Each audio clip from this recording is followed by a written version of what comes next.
appreciate that you're willing to spend an hour or more inside. So thanks for being here. So I wanted to first introduce myself, and then I'll ask our panelists to introduce themselves. And I'm really excited about our panelists. We have a really fabulous mix of people doing scholarly work and creative work on this panel, so I'm really thrilled that they're here. Okay, so I'm Hillary Chute, and I'm the author of 4 books about comics. My book, Why Comics from Underground to Everywhere, is coming out in December. And it has this nice original cover by Jaime Hernandez, which makes the work of writing a book feel worth it. I have postcards for that book up here too, if anyone wants to grab one on your way out. And I got interested in the topic of this panel for a couple of reasons. So one is that my previous research about comics as a form of documentary led me to comics works that engaged Islam and Muslim identity. And second, I was really inspired by the publication of the book, Muslim Superheroes, Comics, Islam, and Representation, which came out just a few months ago this past July. And Muslim Superheroes is an edited collection published by the ILEX Foundation and distributed by Harvard University Press. And one of the co-editors of this collection, A. David Lewis, who I'm going to call Dave, is here on the panel, and one of the contributors, Hussein Rashid, is also here on the panel.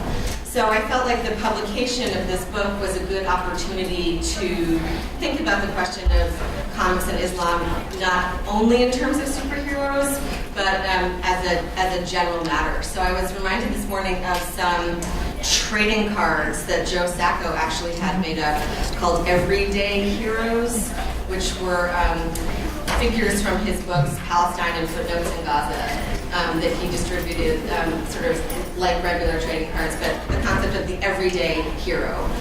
So we'll be talking about a range of different kinds of work inspired by Muslim superheroes, but not only about the superheroic, although in good part about the superheroic. So I just want to let you know the way this is going to move forward for the next hour or so. So as I said, the panelists will introduce themselves, then we'll have a moderated discussion, then we'll have a Q&A, so please think of and save up your questions. And then I think it's very fitting that at the end of the panel today, especially because Dave has just published this important scholarly work, Dave will announce the award for the Best Online Comics Studies Scholarship Award. So that's what all of these books up here are. People donated their books. Here are my 3 books that I'm donating for this prize. So if you're wondering what this clutter is, it's a visual meant to represent the good booty that the winner of the Best Online Comics Studies Scholarship Award will get.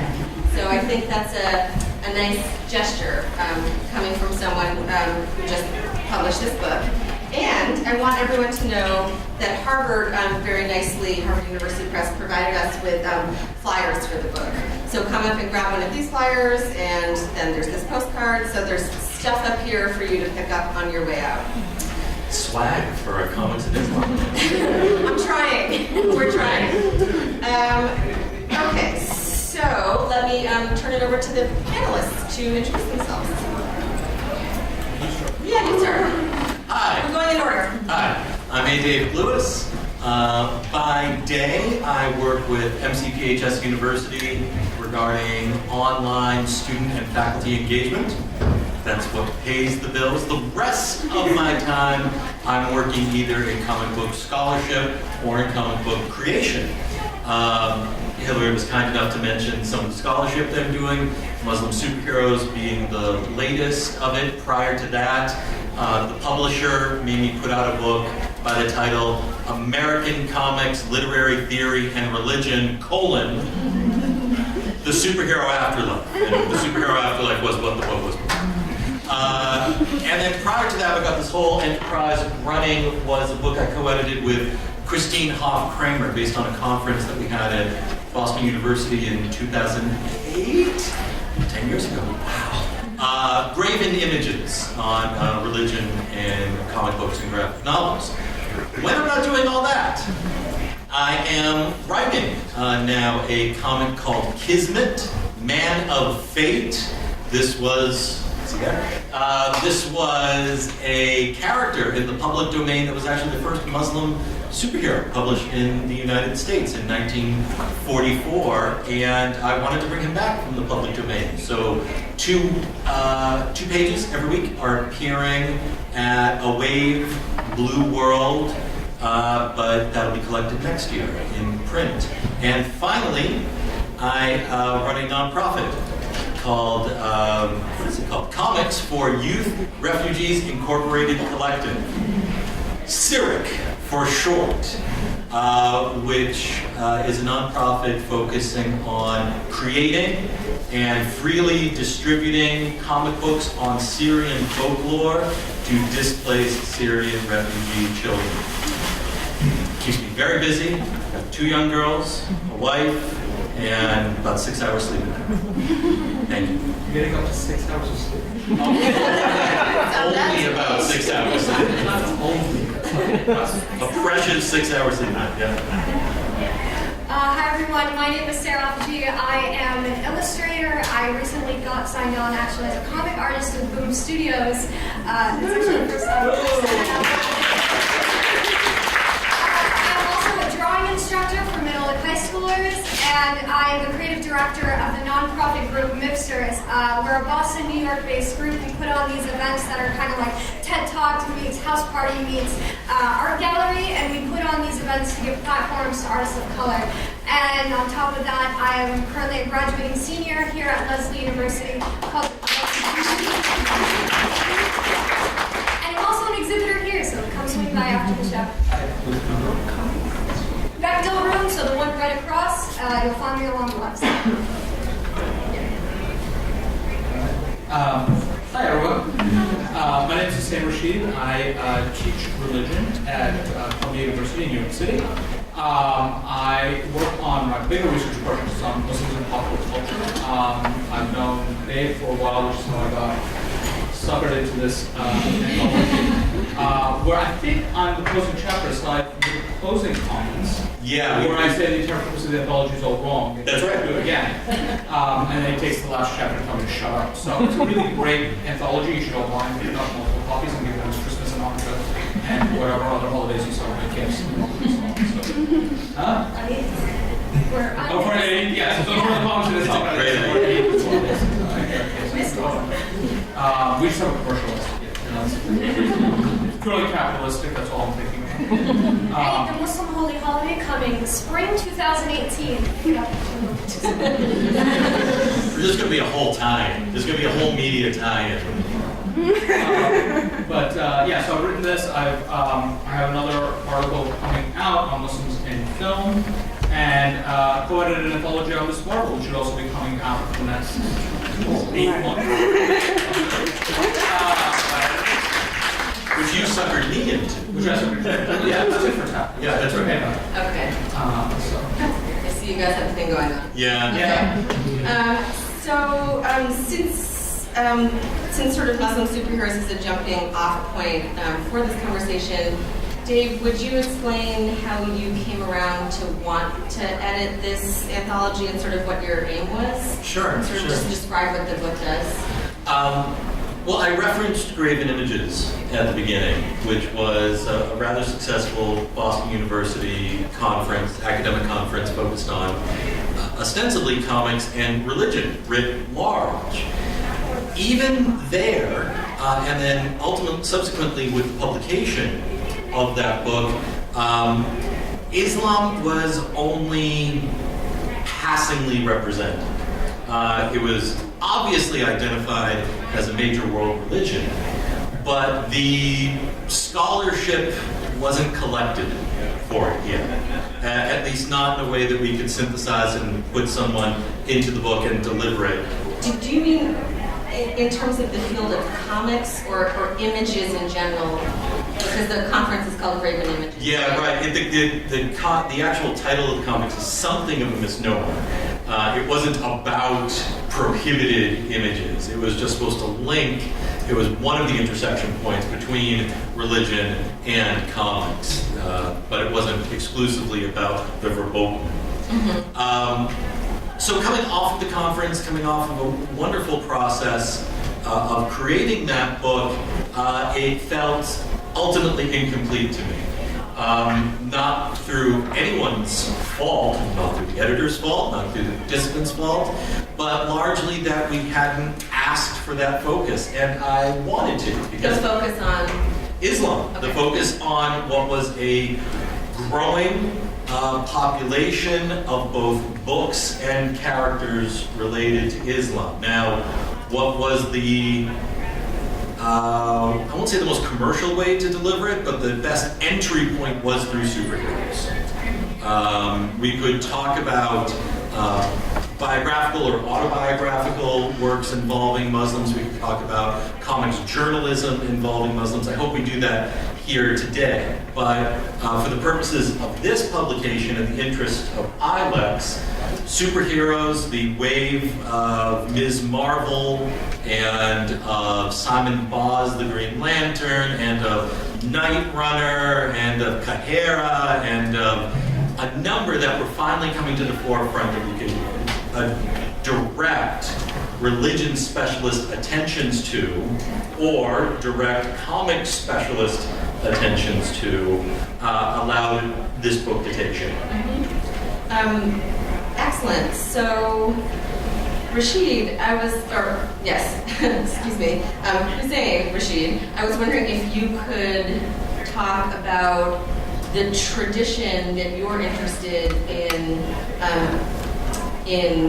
giving us in your chapter, which is basically about thinking about a context for this that's not just 20th century, like the American read non-Muslim superhero, but part of a long tradition in Islamic cultures of visual, verbal hero stories and tales. So my original research was on Muslim immigrants and music in America. And in the course of doing that, sort of writing this sort of history on Muslim music's overall in America, right? Going back to periods of enslavement, to present day, sort of going the spectrum. And in the process of that, realizing all these other spaces where Muslims have made an impact. And so I sort of had this passing interest in Muslims and popular culture, and I started meeting comic scholars like Dave and other people who were introducing me to that world, sort of walking me through it, and realized that there actually is quite a bit of information out there, scholarship out there. But a lot of what was happening was that he was looking at the current moment as Muslim superheroes, which again is not a bad thing, it's not criticism, it's not paid criticism, but sort of saying, well, I'm actually much more of somebody who tries to look at things through history. So does superheroism exist absent American comic books? And does it exist in Muslim cultures and contexts? And what I found, or what I argue, is that in fact it does exist, and it goes back really to the earliest periods, and you can see some of this. I looked at a contemporary comic book called Sufi Comics, which comes out of India, for those of you who are interested.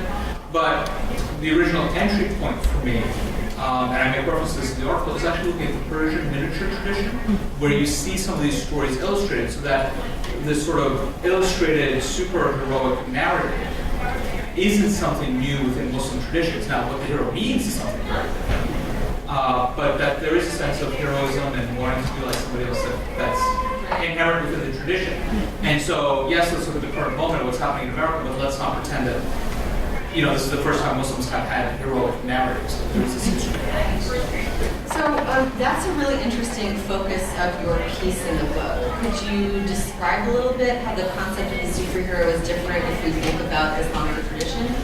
Explain the hyphen. Explain the hyphen. It's where nobody wants to be. So, one of the arguments that I make is I look at this particular figure, Ali, who is the cousin and son-in-law of the Prophet Muhammad. And he has all these heroic narratives that are built up around him. And then he starts developing, as sort of these legends start being developed, he starts acquiring superheroic powers. You know, he can lift up a door that 10 ordinary men can't lift up. He can slay the devil and has to be stopped from slaying the devil because the devil has a role to play in human history. And so he takes on these supernatural powers. But what I argue is that within Muslim traditions, Ali's special powers are tied intimately to his relationship to God. So this is not like Superman where he gets them from some external force, the elf sun, or a mutant where he's sort of inbred with it. But without his spirituality, without his religiosity, he doesn't have these special powers. So I don't want to call him a superhero, sort of one word, because that brings to mind Superman or Cyclops. But he's more than our regular hero, sort of our firefighters or first responders. And so the way I sort of navigate that space is super-hero, that he's a hero who is super, and that he can develop and cultivate these qualities that believers can then seek to emulate, knowing full well that they can never attain it, but that by walking a similar path and trying to develop their spirituality a similar way, that there's a sense that they too can have this what is called Marakal blessing that they can manifest in their own lives. So, am I right that in this tradition there are no super-heroes whose powers are sort of given by God? That's right, yeah. Okay. So, yeah, that's exactly the point, is that to be a hero, you can be a hero within a Islamic faith that stays influenced by Islam, and that sort of context. So if you think about 1001 Nights, the hero is all throughout there. But when you start talking about these superpowers, that's defined very much by an intimate relationship with the Lord. So I'm curious at some point, I don't want to lose this, to hear about the disagreement you had about the scope of the book. But I'd love to hear from Sara about her work, because she works in so many different forms and has her hand in so many different interesting things that I'd love to, for us all to get a grounding in that before we open up the conversation even more. It's kind of interesting with the kind of work that I do. It's very different from my peers here. I am not sitting around writing essays. I look at it from a couple different lenses. I see things, one from obviously like a fan's perspective. I grew up with Marvel and DC. I was running back and forth to libraries with like stacks of comics that went over my head. And art wasn't something that I developed for myself until much later on. It wasn't a career path I actually chose for myself until I got into college. I've actually been drawing for only about 4 years, to be honest. So for me, I started to have these actual internal conflicts as both a fan and then soon to become a creator. And now that I'm in that position, where I realize I have a choice in how I want to shape the narratives that I'm seeing out there. I'm not so much looking towards the history of American comics. I'm not even so much looking towards the history of Islamic visual tradition. I'm looking at what is right here, right now, and what people are picking up in their comic book stores and what they're interacting with, and how we're representing Muslim people in the media, among which is comics. Like for me, it's about that interaction that I'm particularly interested in and that I'm very much involved in. So my work with Mipsters, our nonprofit group, is that we're trying to make the change happen for the stuff that we're not seeing. This is going to sound very millennial of me, and I hate that word, but I've noticed this growing trend with creators and with people in this generation, people who are here at MICE, where we're not going to sit back and wait for those characters and those stories to come out for us. We're just going to go out there and do it. We're going to launch our Kickstarters. We're going to shoot our Patreons. We're going to start posting webcomics. And we're getting the stories out there regardless of like what publishers say. And I think that's an incredibly different narrative and almost superhero narrative. Yes, speaking of everyday superheroes. But so can I ask you a question, and anybody else feel free to jump in too. So what are the stories and characters that you're not seeing? Can you describe what that is, or what kinds of stories and characters you want to be seeing and aren't creating? I feel like we have, there's this weird pushback in narrative spaces, and between like creators and comic comic circles and things like that. You want to push female narratives, and you want to make sure that you're putting as many female voices in a space. But I feel like there's this odd disconnect where people don't realize where a majority of the male voices that we even have in those spaces come into a certain form, where they're usually like, white, straight passing, American, like you know the list. I don't need to we know what's up. So what people don't realize is that we don't have a lot of strong male figures of men of color and people who identify as part of marginalized backgrounds like Muslim men. For me, seeing, I don't know if you guys are familiar with the comic Ms. Marvel, it's an incredible publication from Marvel here, dressed up. So for me, one of the most impactful and profound things, I didn't realize I was missing out on it until I saw it. She has this incredible father figure in that comic, who is still the standard stern, Desi dad figure, which I expected him to be, but he's incredibly understanding. He's a gentler side of the family.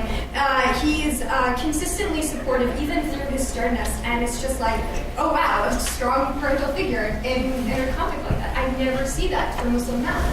So it's a really interesting point. Can I answer that in terms of a character I miss? Or sort of character I wish was brought back? For a time, and I think it's officially alive again, but we've seen very little of it, there was a DC imprint called Milestone, which was largely by Black and minority creators, and they had a character named Wise Son.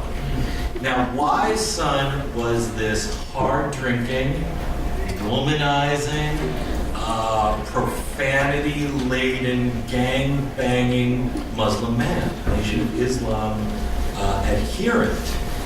And that does not sound very complimentary. I understand that, how much of that goes against the tenets of Islam, but I wanted to stay with his story.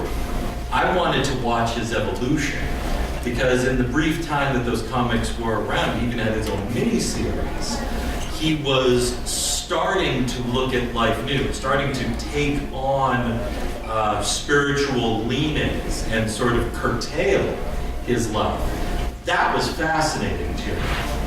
Now, I love Ms. Marvel. I love Excalibur. I love Simon Boz, Night Runner, G.W. Bridge. I mean, I know the catalog of Muslim characters we can access in the superhero genre, but I'm not seeing, and I guess something I'm trying to play with in Kismet is the imperfect character, the conflicted character, the one who is trying to negotiate his or her or their identity in this society while still considering themselves fully Muslim. So that'd be my way of answering the question.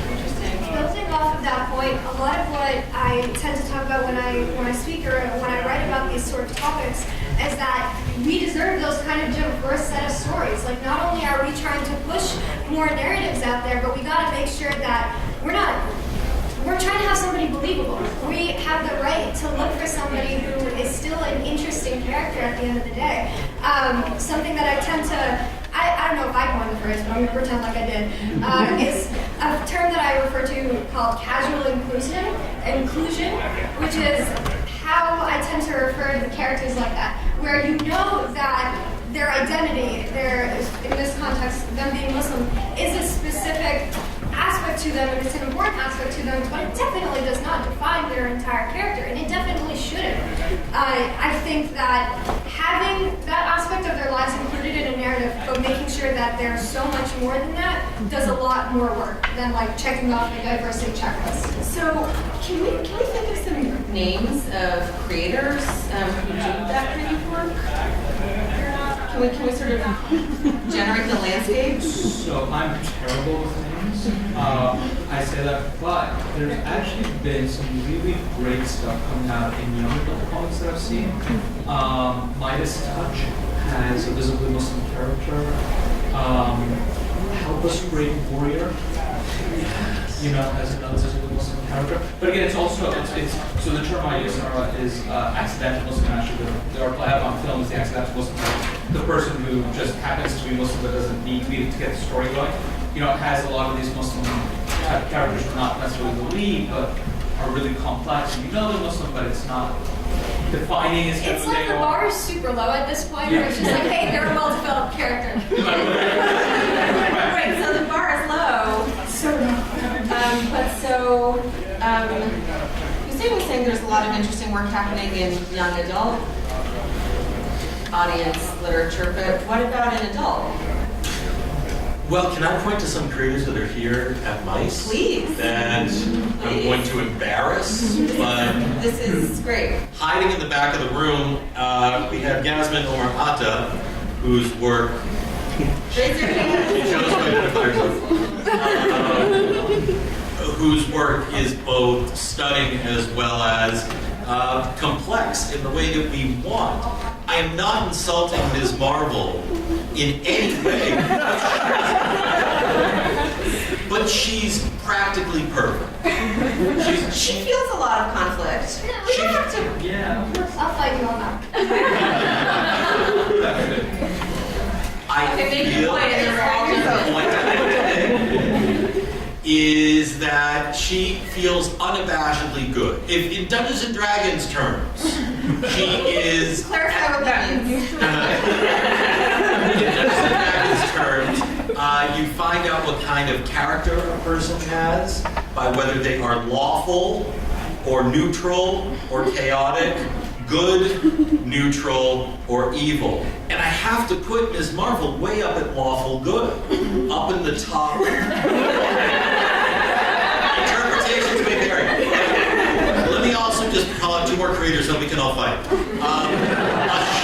Ashanti Fortson is here at MICE, and she does a wonderful online comic that she's selling print versions of called Galanthus. And finally, our own Dan Mazer, the runner or co-runner of MICE, he publishes Mutata Faz. Hannah Mudd is here in the audience. This comes from Middle Eastern. I'll hold it up too. Oh, thank you. Strength in numbers. Edited by Dave and Yeah. Anna Mudd, who's in the audience. I think that these voices are out there. I think that these creators are out there. I don't think they're being backed by corporations yet or getting mass media, but I think they're still plentiful.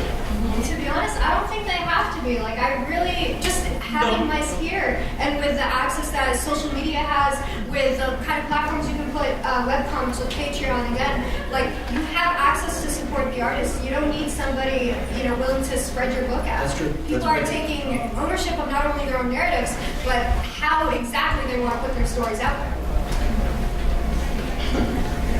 So, I'm curious, yes, I disagree with you about Ms. Marvel. Bring it. But I don't want to go there, but I looked at Simon Boz, Yes. right, who, and I think, sorry, let's come to your point about the diversity checklist, right? And for those of us who might not know, sorry. would you describe Simon Boz is the Muslim Green Lantern, like Nightcrawler is the Muslim Batman. DC does a lot, sorry, I have feelings about DC. Positive. Did you say none of them were positive? Positive, right? But I think they tend to do these characterizations where it's like, okay, Marvel did it, and so we should do it too. It's working, right? And then they forget about the characters. So like Simon Boz introduces the Muslim Green Lantern. He's made a big thing out of it for about 4 or 5 issues, if you include number 0. Then he sort of disappears, and we forget that he's Muslim. Then he's been reintroduced in the new Green Lantern series. But his sort of religiosity is almost gone by the wayside. Like he's They still have shaved Arab. the edges off. Right? I mean, and even when he was explicitly Muslim in his introduction, it was as equally leavened. In other words, there was an easy conflation between his Muslimness and his Arabness. And now they've forgotten his Muslimness, now he's just Arab. Nightcrawler is, I haven't seen him in years. I look through these issues and it's like, no, doesn't show up at all. They forget about it. Now, again, Marvel hasn't exactly had the best track record. We've got Justice Act, Bridge. Ms. Marvel seems to have some longevity. Dust seems to have some longevity. They threw it out. They bombed with Monet, character Monet from the X-Men, who announces in one issue after 22 years in existence. Yep. Hi, I'm Muslim. My last name is Sakwa, same cross, but I'm Muslim, and then we forget about that after that issue. That never comes I up. just want to go up to every single Marvel editor, DC editor out there and just be like, it doesn't count. It doesn't count. And the only way I know is through like digging through a Wikipedia page. You can, Okay, so let's talk a little bit more about the work that does count. What are the issues that are coming up in the work that does count, the substantive issues? For me personally, as a avid comic fan of some of the major publishers, what I've noticed is that there's this running thing where it's like, you'll have one successful hit, one successful story, and you'll be like, we don't need more, we're good. Like, they think that, they've hit their quota for the year of, inclusion, and so they don't need to go past that. And I think that's a serious long-term issue. I absolutely agree. When we were putting together Muslim superheroes, we could recount all these one-and-done characters. Now, sometimes they were one and done because they were forgotten and dropped after the fact. One of my favorites was one from 2000, a character called the Janissary. Terrible name, but given the history of that term. But she was quite appealing with a magic book and a scimitar. But there was stuff that could be done with her, and she was forgotten. The worst characters, and I totally hijacked your question because you want to talk about the ones that count, are the ones that are introduced in one issue and then killed. Yeah. That there's some sacrifice by them suddenly. I would say that I keep coming back. We couldn't escape the gravity of Ms. Marvel, of G. Willow Wilson's work on Ms. Marvel with various collaborators, obviously. Other Muslim characters that count, Kismet. I mean, that's to a degree why I'm doing it. To a degree why you've one image of Kismet, cool. There's my boy. Okay. There he is. This was Kismet directly after the Pulse nightclub shootings, and a short piece that we did on that. I'm a little, even though as a scholar on this and an avid fan on this, I'm a little bit at a loss to talk about who counts. I'm It against. doesn't have to be a character. Oh. Specifically, what work counts. Well, I'll tell you What what work isn't one and done. I'll tell you what work is counting against it. Is that okay? You can find in every comic shop and almost every bookstore Frank Miller's Holy Terror. Yeah. Easy to find.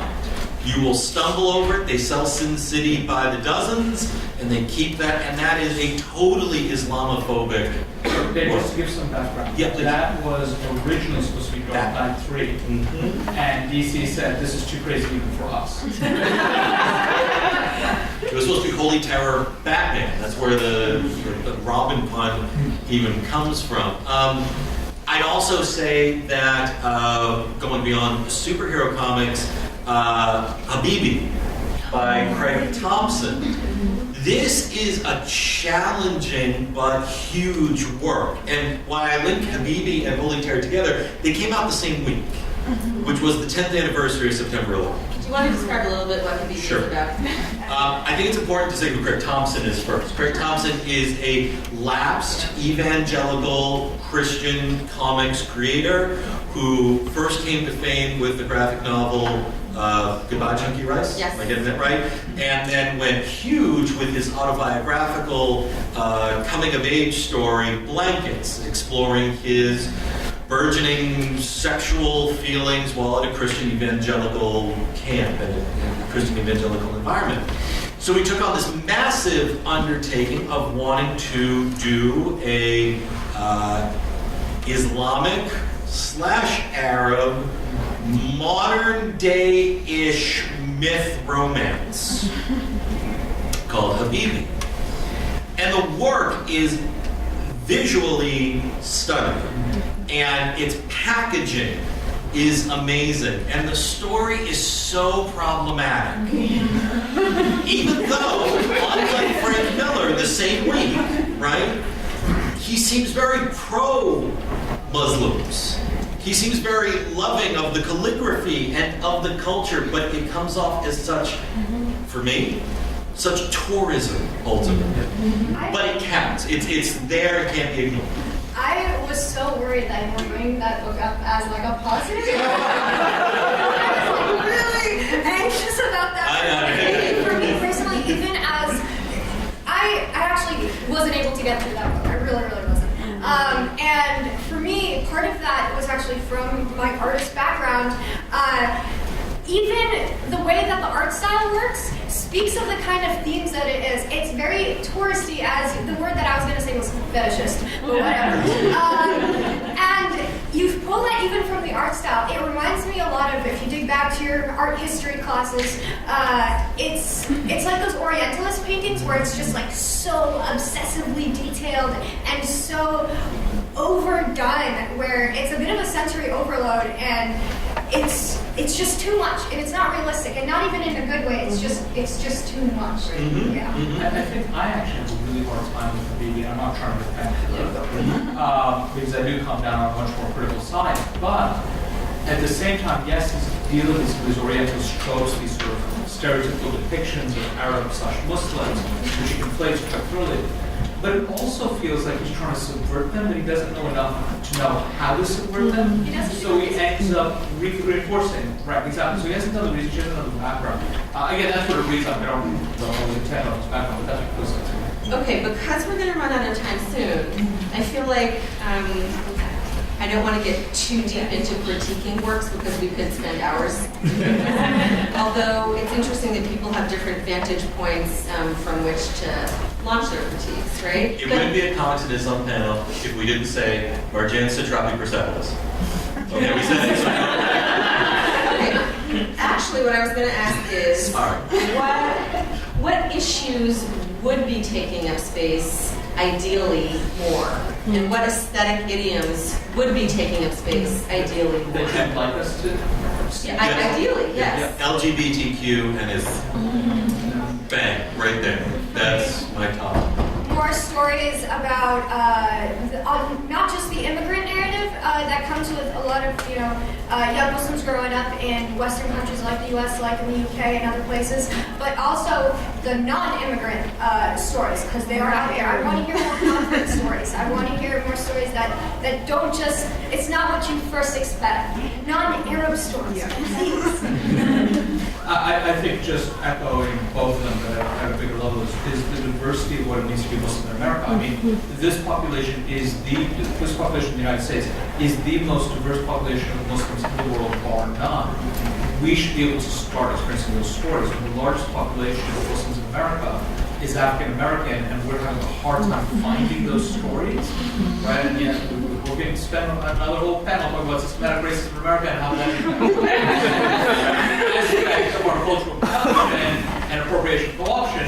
But the idea is that we should be hearing more of these stories. So whether it's questions of sexuality, race, even diversity of thoughts within Islam, because I think there is a certain narrative that assumes a certain type of, let's say, Sunni narrative, and all other types of, there are different ways of being Sunni, first of all, but then you've got all these other Shi'i narratives, and then all these other types of narratives that are neither Sunni nor Shi'i that we need to start thinking about.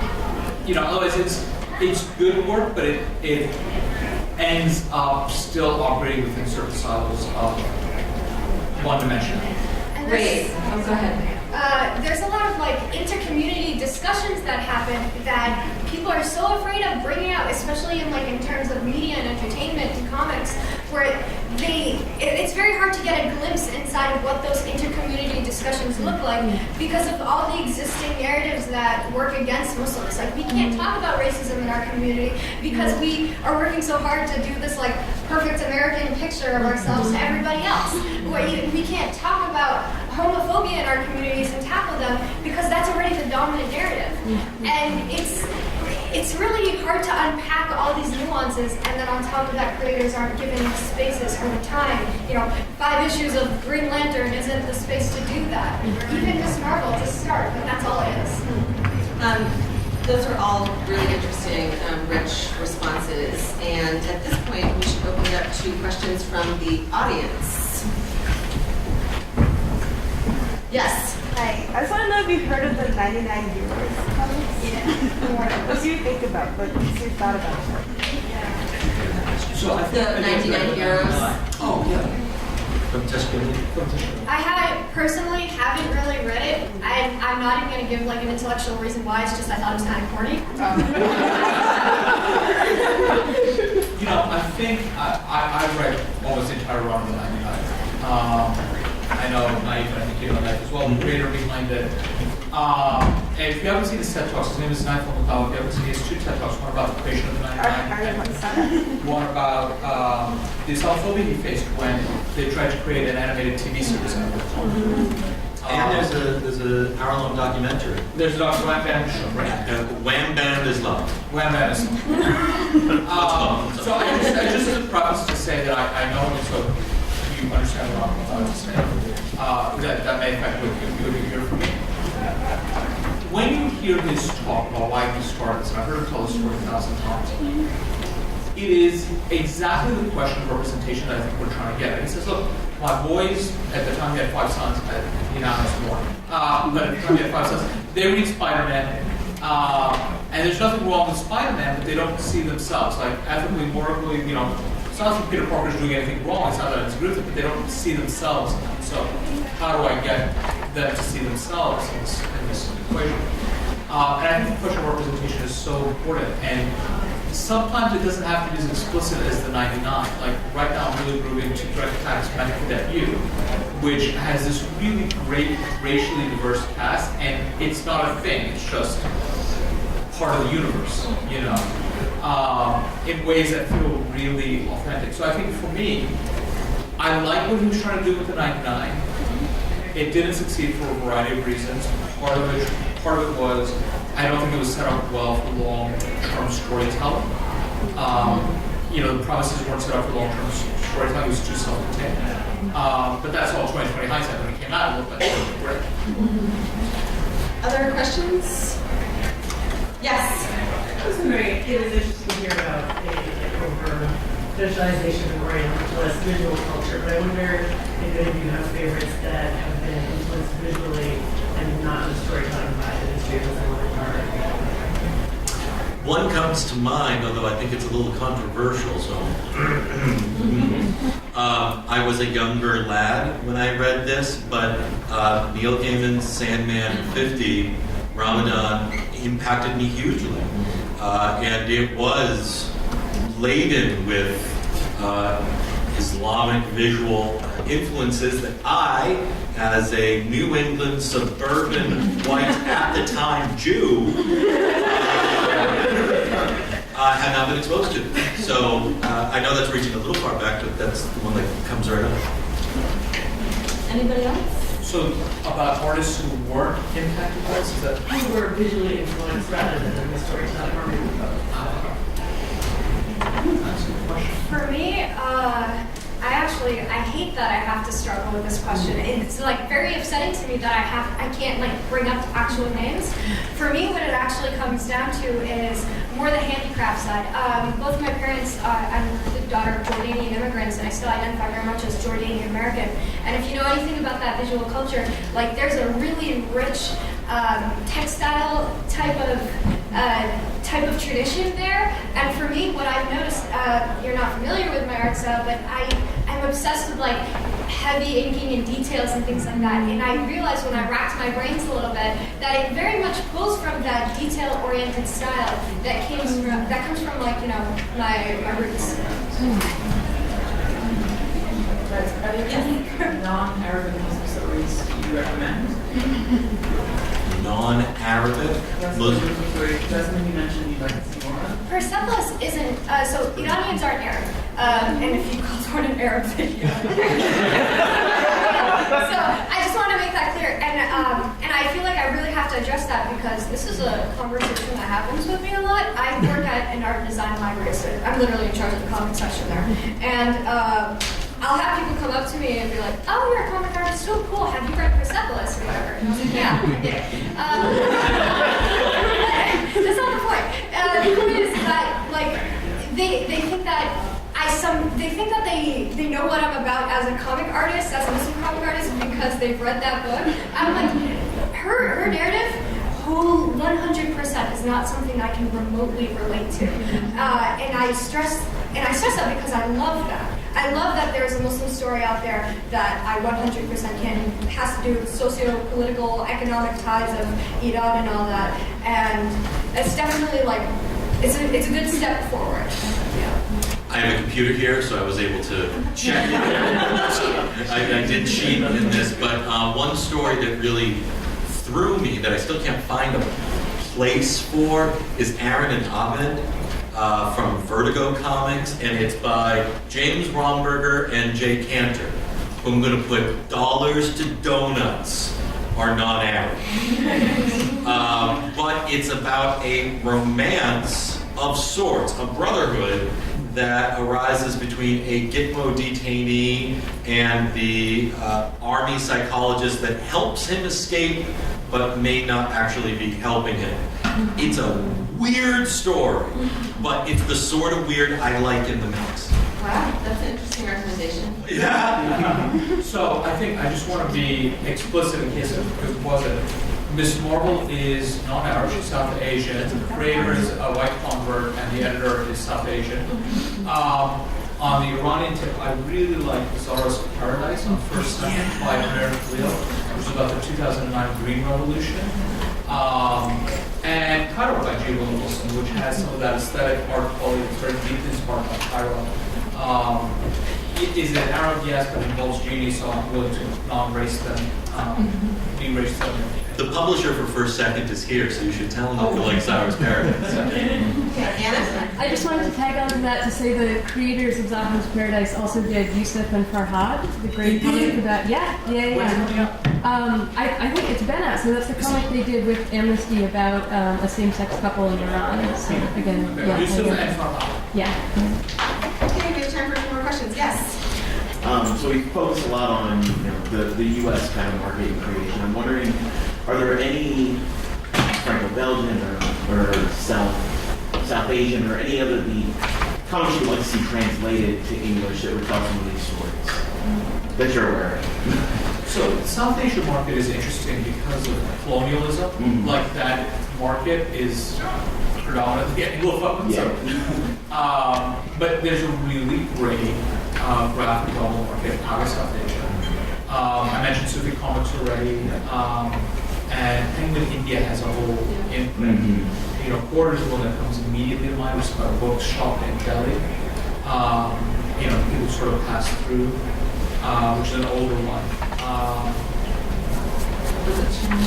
I would throw into that mix Jonathan Geyer is a scholar who's visiting at Harvard, and he recently did coverage of the mad cartoonists of Cairo, which include Talk Talk, T-O-K, transliterated into English, and Samandal, which are indie and very subversive works coming out of that population, dealing with both Islam, but not exclusively, about the whole experience of living in Cairo, of living in Lebanon, of living in the region. I'd absolutely point to them as being, they are our crumbs of that socio-geographic era that we should pick up on now so that 20 years from now we can say we knew when. We have time for maybe one more question. Yes? How do you feel about the opposite problem? How do you feel about things becoming so popular that they're appropriated everywhere? Give us an example. Well, okay, so hip hop is your example where something that really represented and underrepresented people for a long time, and then Taylor Swift. So how concerned are we about that for the representation of Muslims in comics? I don't know if I kind of see what you mean. Okay, so I'm more on like Tumblr and Twitter, and I'm aware of a lot of like independent creators that are on webcomics and stuff. It goes back to what I mentioned before, the diversity checklist. It's very in vogue right now and very in fashion to just slap a person of color or marginalized identity in your work and then be like, look at all my diverse cast of characters. They all act white and Christian. It's shallow representation.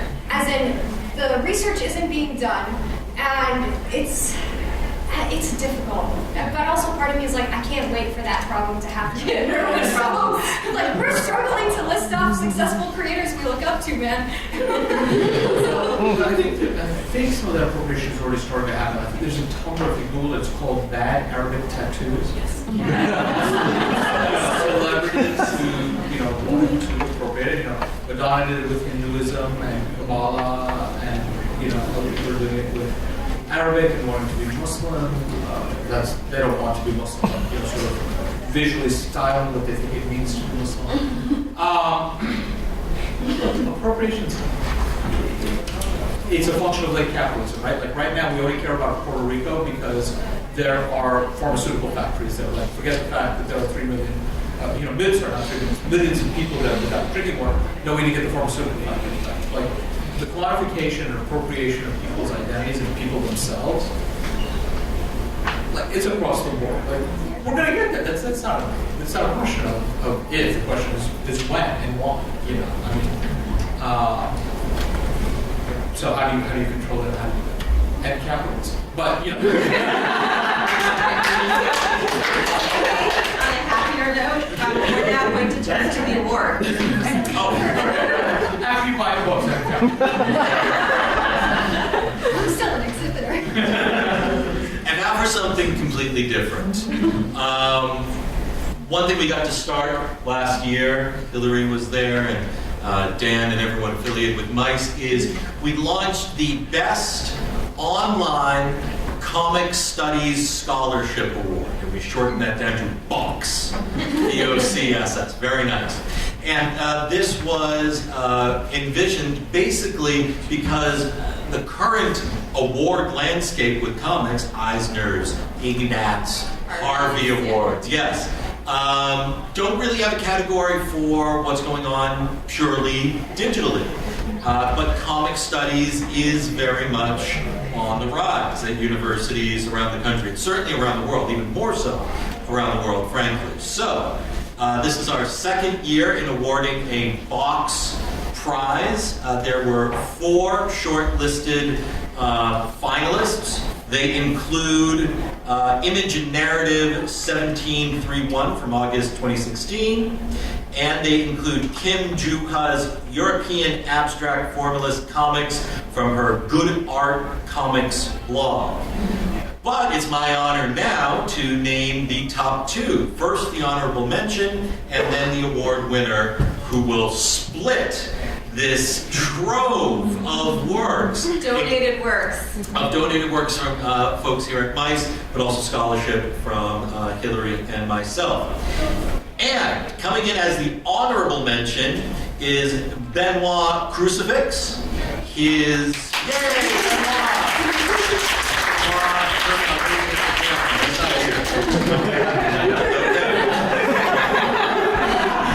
Hi, Benoit.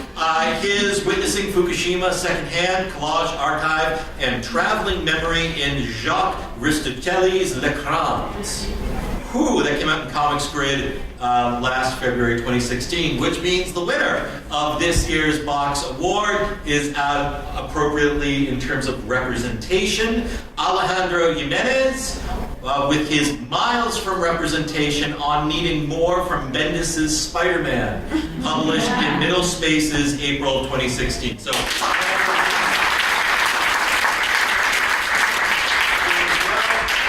they will loudly tweet their responses, and we will be mailing all these many works to them as soon as I read. I just want to thank our amazing panelists for this